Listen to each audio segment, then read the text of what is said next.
Mattel claps. No. Thank you for being here. Thank you for having me. I'm actually on set today. We're doing the pit stop for RuPaul's Drag Race All-Star Season 6 in that room. And I'm in the hallway. I'm literally going to show you, look. I'm in the hallway at VH1 or at Viacom, just vibing. What glamour. What a glamorous the hallway. Yeah. I know. Well, it's either that or my dressing room, which is just, there's drag everywhere. So it's safer in here. Nice. Yeah. So you're like, is it weird being in drag during the day? Or is that just June? It's just, no, it's always for me because between my YouTube channel and Season 6 and the pit stop and Queens Who Like to Watch on Netflix, I'm in drag during the day probably 3 times a week at least. Okay. All right. So, and I don't really do nightclubs anymore and my tours are all postponed. So I haven't been in drag after dark in a long time. Right. But luckily, when you think Trixie Mattel, you think daytime. You think, direct sunlight preferred. Absolutely. Yeah. Yeah. In a field at noon. Yeah.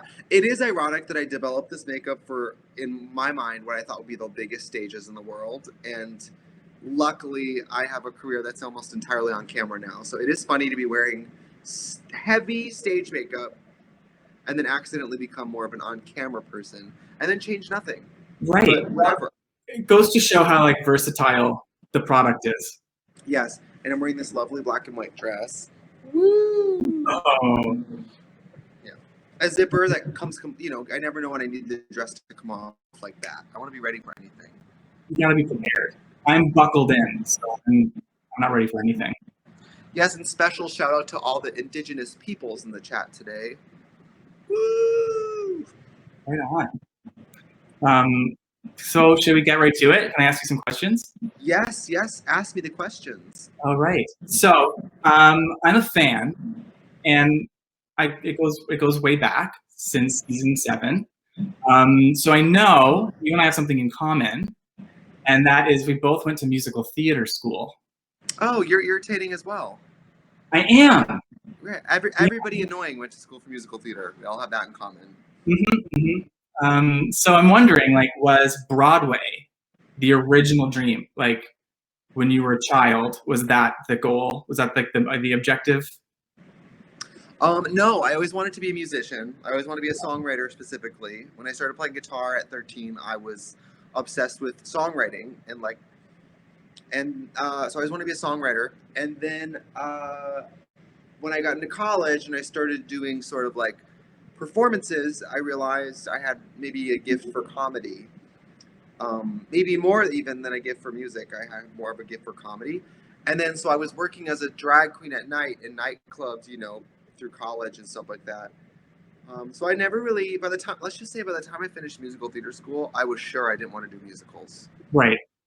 I'm happy musical theater exists, but after studying it and doing musicals for years, I was like, this is not it to me. I mean, I'm such a control freak, and musical theater is such a collaborative art form. You're so small, even when you're the lead, you're one cog in a puzzle. There's literally somebody whose job it is to go on if you don't go on. Oh yeah. That's how not important you are. So in drag, I could be the judge, jury, and executioner of everything. Make the costumes, make the mix, choreograph it, book the gig, so drag was a little more suited for me because I could kind of be in control of it all. Right. Yeah. And then I have, in theater school, I don't know, I don't have a Broadway voice, and I'm not even that good of an actor. I'm only good at being Trixie, and so having a career where I could just make up the character and then play the character was better suited for me. Right. And it's all it's theater anyway. It's just like you said, you're in control. Yeah, I'm on the cover of Alternative Press this month, and I think the big quote from it was talking about how contemporary pop music, musical theater is not cool. But what people don't realize is most forms of live music, it's musical theater. You're watching musical theater. Right. You're like, I hate musicals. And then you watch Lady Gaga slide down a pole from a bedroom and then do a big choreographed number. I'm like, This is literally musical theater. Right. So I think musical theater has a little bit of an identity crisis, because I think people, when they think musical theater, they think of one type of musical theater. But I mean, contemporary musical theater is a lot more dynamic than what I think people's minds think. Yeah, absolutely. Everyone thinks it's anything goes, and which I love. Yeah. Oh yeah. There's a place for it. There's a place for Yeah. it. But you know, if you want to see something weirder or sexier or darker or more serious, like that's all out there for you. Oh yeah. So you also, I think, worked in cosmetics at some point too, right? Was it during school as well? I did. My first cosmetics job, I worked in an Ulta at the mall in Milwaukee. And I don't know, I was in school, I was doing drag, so I had sort of, you know, I knew enough about makeup to get a job in makeup. But working in makeup for Ulta and Sephora and eventually MAC Cosmetics was where I really got, MAC was where I really like became a little more technique driven, and you know, the artistry level of the makeup artists at that company was so high. I mean, the best makeup artists in retail worked at the MAC counter. So it was a really good time in my life to be in college during the day, working at MAC whenever I could at the weekends, and then at night be a drag queen, because it was like I was doing makeup all the time. And then I was performing in drag all the time. You know, I had my counter discount. I had constant training, free. I got paid to do makeup artistry training. So working in makeup was a big like gear shift for me, because I also did makeup on all ages of people, all ethnicities, all genders, any type of personal style. I had every type of client. So it was very educational to watch people shop for makeup for a living. It was great for comedy because people shopping for makeup are very funny. Yeah. But also, little did I know I would go on to have a makeup company. And it gives you a lot of insight to have clocked so many hours behind a real makeup counter. Absolutely. And so I guess, was your interest in cosmetics like before you got a job working at the mall? Like, was that like a foot in the door, or was that just like a means to an end, get me through school type of a gig that you kind of started liking?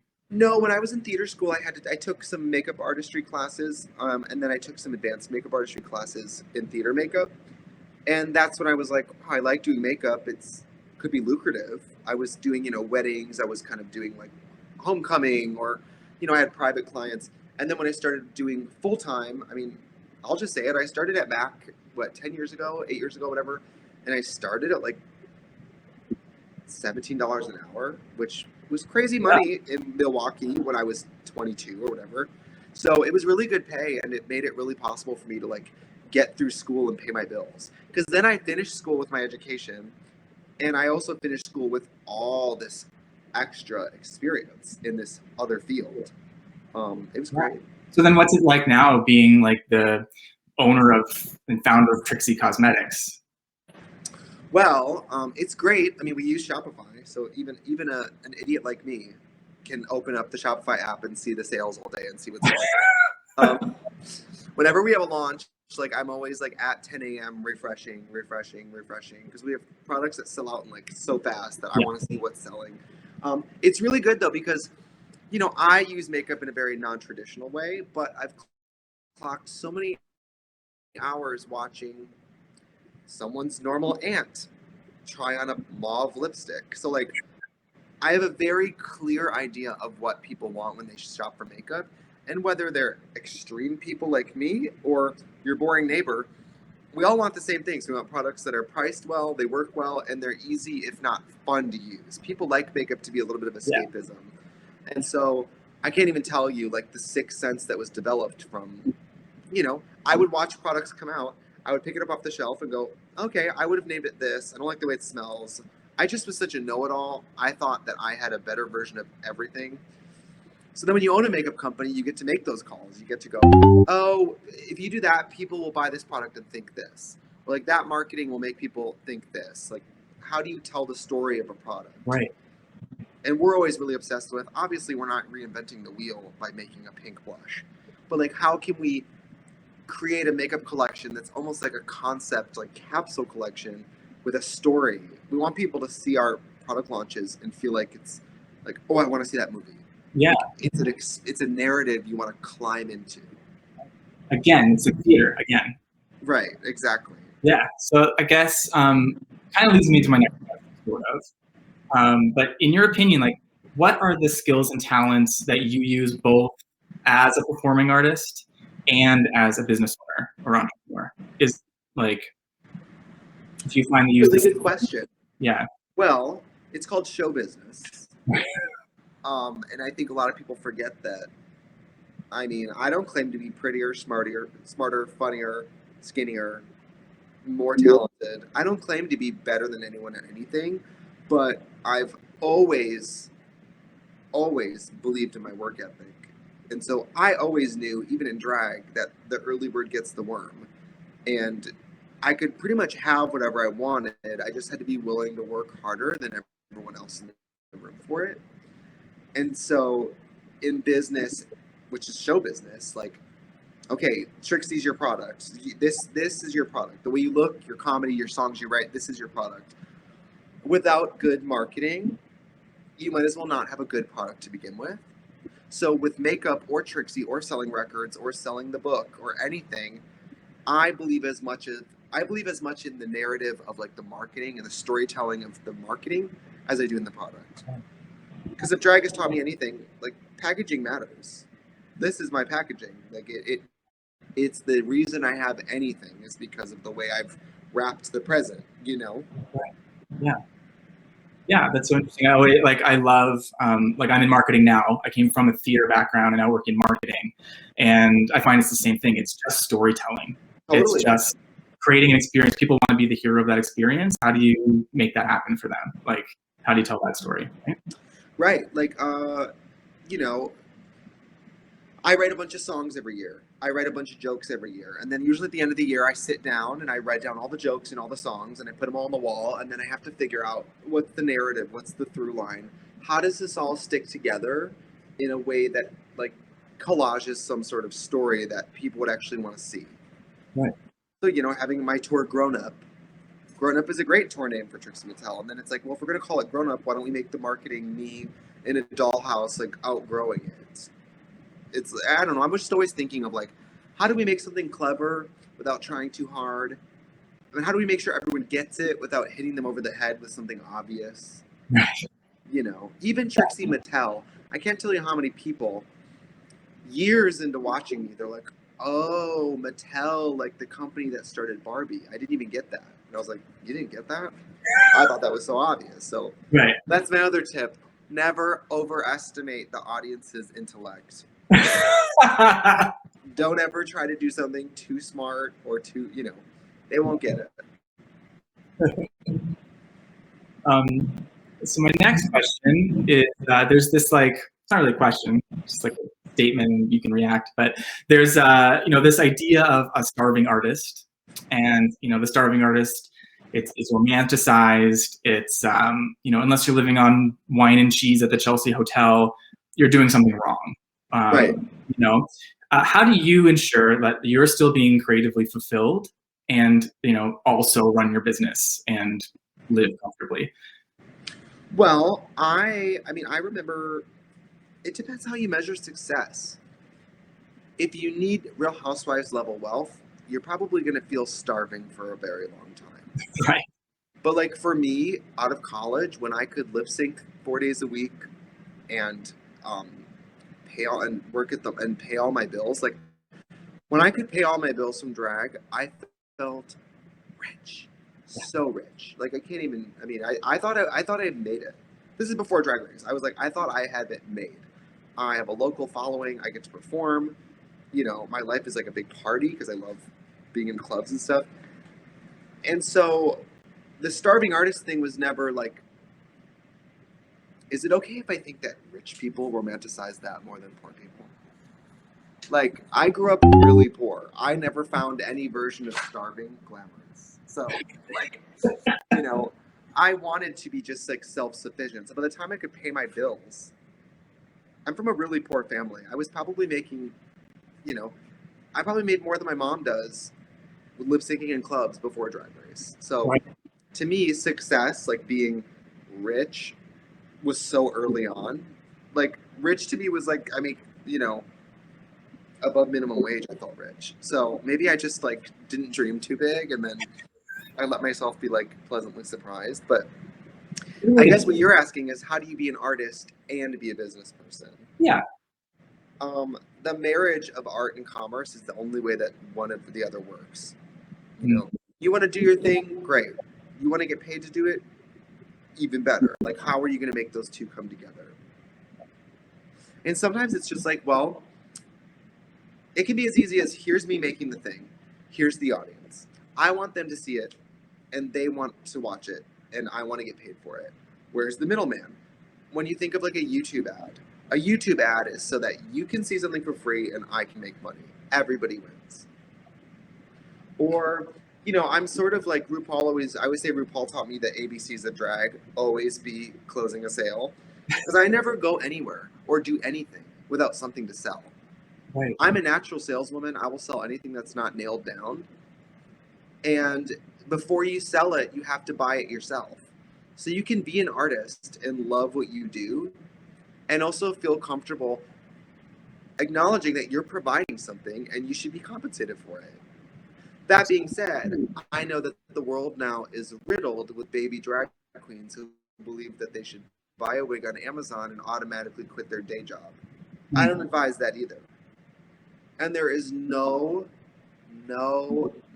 shame in having a day job. I mean, I live in Los Angeles, where it seems like if you have a day job, you get like looked down on. Because your options are either to be extremely successful or have like rich parents and then just like vibe. Yeah. Some of us aren't successful, and some of us don't have rich parents, so some of us have to work. And I have always found like just paying your bills and having a day job extremely admirable. And it's hard to do. My best accessory is my work ethic. I love that. Yeah. And I'm one of the most famous drag queens in the world, and I still get in drag for free for things all the time. Because I get something out of this more than money. Awesome. Yeah. I get attention. Well, I'll just ship you like a package or something for being here. Yeah, I'll look that up. I think I'm going to request audience questions. Sure. The audience always has good questions. Yeah. Let's see. I think my producer, there we go. So. Okay. Now that you have YouTube, Trixie Cosmetics, this is it, your music career, and everything else, you forgot the motel. How did you find the energy and time to train for a marathon? Did you learn anything in the process of all that? Okay, so in the Netflix show Orange is the New Black, there's that character Yoga Jones, and when what's her name? Is it Piper? Yeah, when she goes to prison for the first time, that girl says, "Think of your time in prison as your mandala," meaning like your thing you work on. And so during COVID, when the gym was closed, I was like, well, I need to stay exercising because I have DNA that is, let's just say my Wisconsin DNA never forgets a calorie. Okay, my body just wants to gain weight all the time. So I started running and I started tracking my runs, a mile, half mile. And then I'm just one of those people who I like challenging myself. And I'm like a dog with a bone. When I set my mind on something, I'm doing it. And so when I started deciding, well, what's a half marathon? 13 miles? I could do that. And then when I did the half, I was like, oh, I need to do the full. And I was never athletic. I never was really into sports. It's really hard for me to stay in shape. And the marathon was a way for me to do something that was completely separate from everything else. Because think about it, in drag, music, comedy, etc., everything is up for discussion. I don't like your look. I don't think that was funny. I don't like that song. I like it, whatever. In running, the time, the distance, the pace, it's scientific, and there's nothing up for discussion. If you sleep good, you run better. If you eat good, you run better. If you want it more, you run better. And I just wanted to do something that had nothing to do with drag and nothing to do with making money. It was the most work I've ever put into something that had nothing to do with money or art. And it was just affirming to do something for myself that I didn't care if people knew about.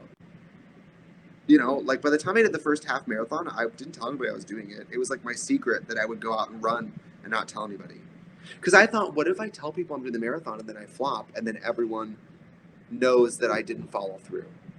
Yeah, so I was like, I'll secretly do a marathon. and then I'll brag about it when it's done. You know. That's awesome. Is there another question up there, Kalani, that you want to pull up? I think we have a couple minutes left.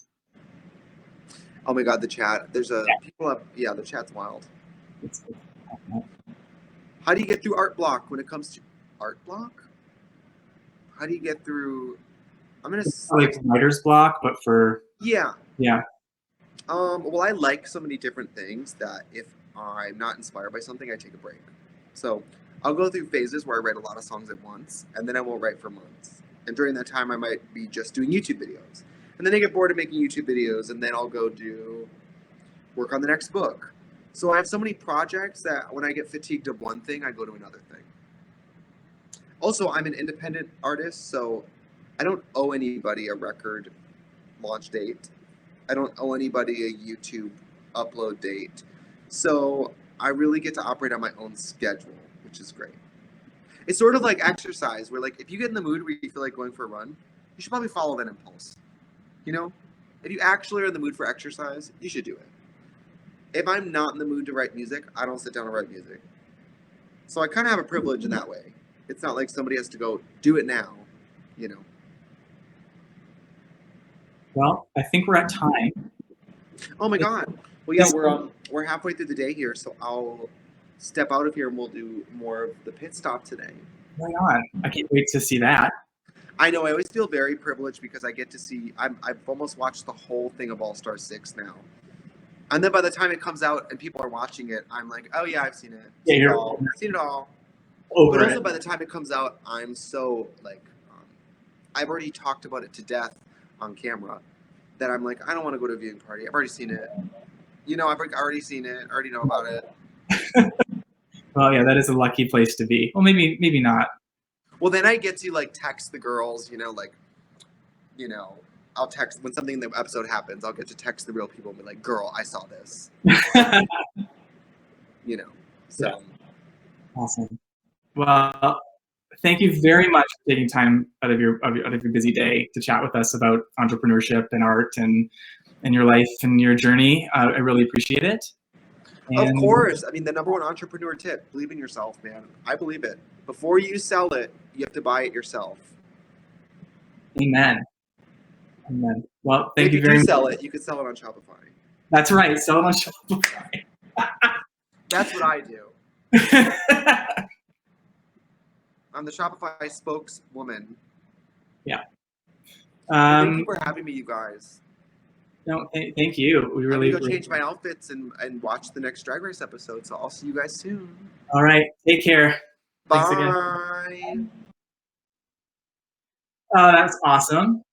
So, following the main stage here, there's going to be 2 breakout sessions that you'll be invited to join. You just stay where you are and they'll pop up. One is for artists who are selling their product online, and they're going to talk about how they do that using Shopify or not. And the other is for artists that have used their abilities and their talents just innately as artists in, and they're going to talk about how they pivoted into something different and how they made how they put their talent to work for them. So that's happening right now. Thank you so much for joining us. I'm Bri Waters with Shopify. Have a good day.